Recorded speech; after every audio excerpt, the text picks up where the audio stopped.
Hi, I'm Mandy Payne, and I got involved in Amazon probably 4 or 5 years ago working with Liz Herrera. I met her when I was one of the top reviewers, and I quickly saw that there was a lot of money to be made on Amazon, and now, for the past several years, I have been a top seller myself with best-selling products, importing from China for both Liz and many other top sellers as well as myself. I'm also kind of a specialist in how to differentiate products. People will come to me with their products and ask me to help them develop new products. So what I'm going to teach you today is how to differentiate your product on any budget. So one of the main reasons that you want to differentiate is so that your product stands out. Everybody is selling similar products. They're all finding the same criteria, the smaller than a shoebox, under 1,000 reviews in the top 10, all the same criteria means they're all finding those same products on Amazon to sell. And then they go directly to Alibaba and they get the product and they list it exactly as is, and then there's nothing left, no differentiation, no reason to buy their product over anyone else. So the only thing they can do is compete on price. When you compete on price, the Chinese are going to win every time because they don't have a middleman. They see there's a profit, they can list that product and still make more money than they make selling it to you. So don't get caught, in that race to the bottom. Another reason for differentiating is that if you list a product on Amazon and all you've done is put your logo on it or maybe change the packaging, you'll do all the work to rank that product, and other people will see that it's selling well and they can buy 500 of them on Alibaba, put it on your listing, undercut your price, and take your profits.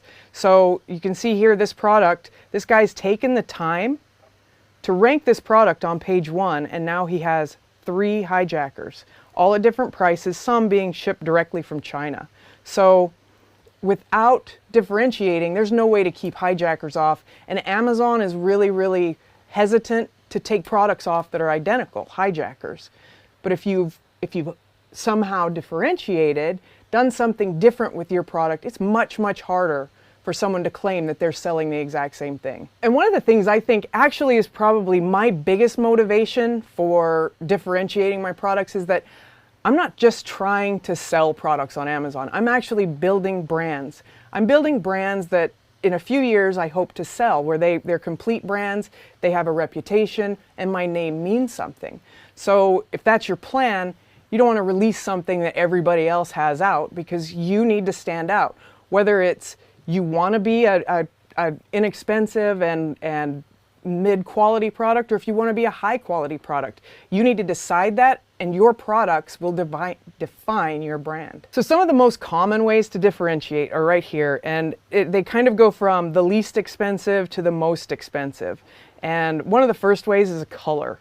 Right? So if everybody's selling it in blue, you can see if the factory will make it in red. If it's some kind of, if it's an injection mold, you can make it in red or yellow. The problem with color is that you're not the only one who's going to see that you can differentiate that way, that everybody's blue and so you're going to be red. So if you're all, again, looking for the same product and you all try to differentiate the same way, you're going to see that in that 4-month development and importing cycle, suddenly you're not going to be the only one who's launching a red one. So color's inexpensive. It's usually an easy way to differentiate, but not always the best way. But if it's all you've got, it's all you've got. So go for it. Another way that a lot of people like to differentiate is their packaging. So they'll change their packaging and they think that by putting logos or great artwork on their package that they're differentiating. To some extent that's true, and you do want your packaging again to reflect your brand, but just having a logo, first off, when I'm buying stuff on Amazon, I very seldom see the package. You don't see the box. You don't see it till it gets there.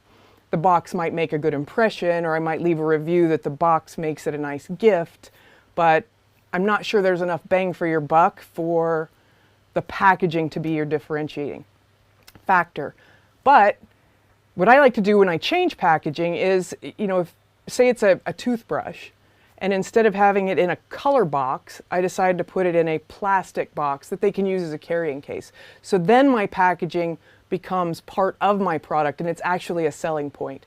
So you can, velvet bags, different things you can do that change your packaging that can be part of, your differentiator.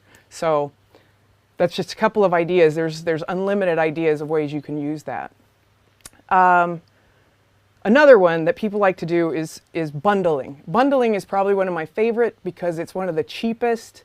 It keeps your MOQ low, your minimum order quantities low, because you're not really creating new products.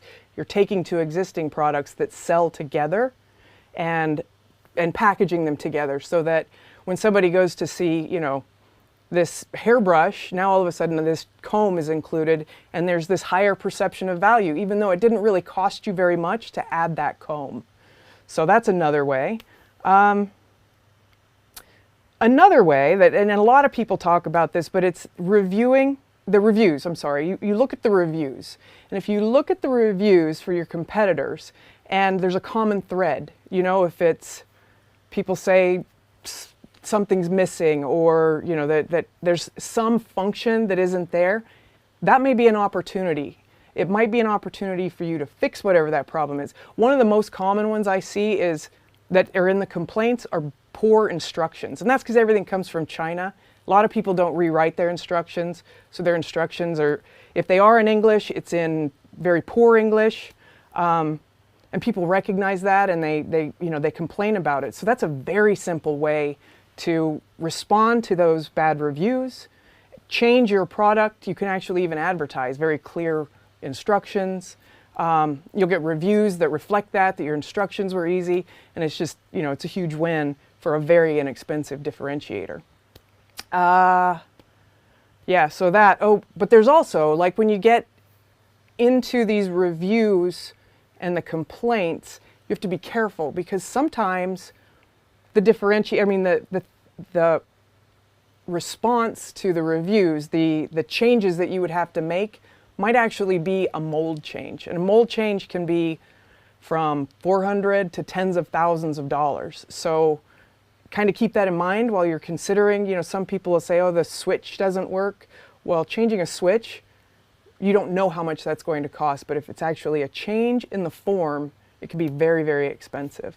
So while it might be cost prohibitive, it's also one of the better ways to make a better product and really set yourself apart. So it really kind of depends on your budget. And finally, like I just mentioned, the big daddy of all of the differentiators is a mold change, like actually changing the form and function.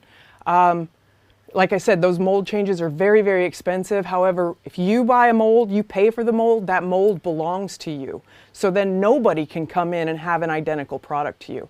So that's actually the way I like to do it. I like to create entirely new products that belong only to me. But that's down the road. That's when you're at a point where your budget will allow you to do things like that. And you'll get there. Here you'll see this is one of the same products that we were just looking at, and I'm going to show you some of the ways that I would look at this. And I'm not saying this is a good product, I just want you to see how you might, or start considering how you could possibly differentiate this. So they're all basically the same, and you can assume that all of this stuff, since every other listing has this stuff, the electrodes and the cords, that's the way it's going to be delivered if you're getting it from Alibaba and buying a small MOQ. So I would maybe consider putting it in a velvet bag. So if you included a velvet bag, you could then call it a, travel kit.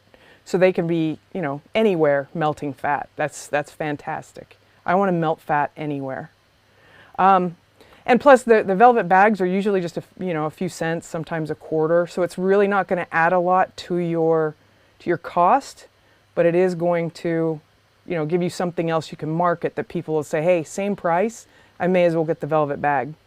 In addition, if you're going to get maybe a little higher minimum order, you could change the color of the body just so that your image stands out more. When it's all the thumbnails lined up on the search page, your listing will stand out more if it's a different color. So you'll get more clicks. They might just like the color better. So those are a couple of the easy ways to differentiate.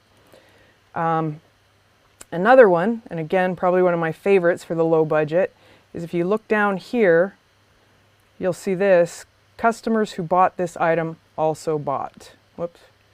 And it looks like they're buying some kind of serum and a tube of electrode gels for the electro.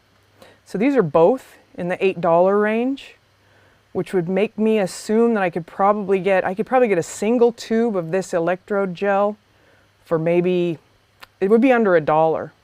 So for under $1, I'm guessing, from an educated guess, because this is what I do, for under $1, I could add in my advertising and my listing that, you know, you get a bonus electrode gel. So people who are looking at this, they know they're going to buy this electrode gel. Now they get it for free. By far, you're the best deal. And there you have it, you're differentiated. So, I mean, also, you know, then we could get into the more expensive ways, and that would be completely changing this, finding out what the reviews are. We'll go down here and look at them. Oh, this has only, it only has two reviews, and they're both, you know, 5-star, so, and misspelled. I'm assuming these are fake reviews because it's just launching. But if you look down and you found that the cord wasn't long enough, or that there was some, you know, common denominator, some common theme, like maybe it needs a different setting, a high and a low. It looks like there's 2 functions here, so maybe a high, low, and a medium. And if you were going to do a complete mold change, then you would have that. You'd have that medium, the opportunity to put that in there. So far more expensive to do it that way, but yeah, looking at this, that's how I would apply almost all of those different simple differentiators. There's a lot of ways to differentiate. You can, you know, the sky's the limit. Your budget is the limit. Anything you can think of. If you're a shopper on Amazon, if you look at products and you think, wow, that'd be great if it did this, those are possible ways to differentiate. So don't be limited by what I've given you here. These are just the simplest, easiest ways. All right, to close out this lesson, what I advise you do at home as your homework is to just start surfing Amazon. Look at different products. Just you've learned all the criteria for finding products. Make that list of products, go through them, and kind of think, how would I make mine different? How can I apply these things and change my product? If you were to launch that product, how could you change it to make it stand out?